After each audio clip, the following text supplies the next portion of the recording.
H.R. 1162, we're trying to enable the state to create charter schools, quality schools that parents demand.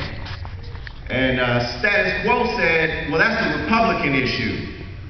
And that's being driven by Republicans, Ron, and that's a dangerous issue, and you ought to stay away from that.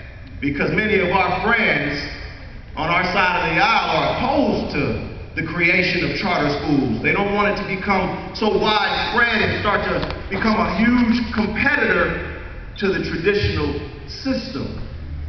And I said, well, status quo, when I looked out the window last week on charter school day, those people didn't all look like Republicans to me.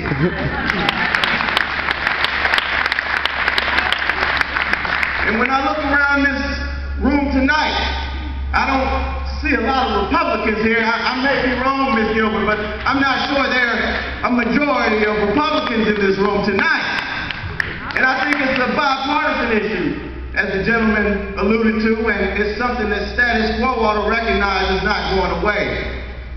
And I'm sure status quo, much like I got several hundred emails over the last day and a half that talks about Georgians who want charter schools and Georgians who want school choice.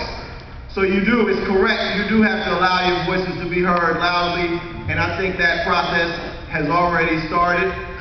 Representative Morgan and I, who have decided it's too late.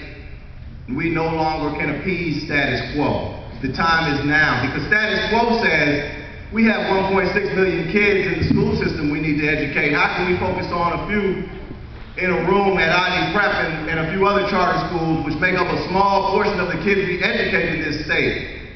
And why can't those parents choose schools in their communities? And why can't we focus on making the public school system better at the neighborhood schools where all these parents come from? And I said, status quo, we can do that. And there's no reason we can't do it simultaneously.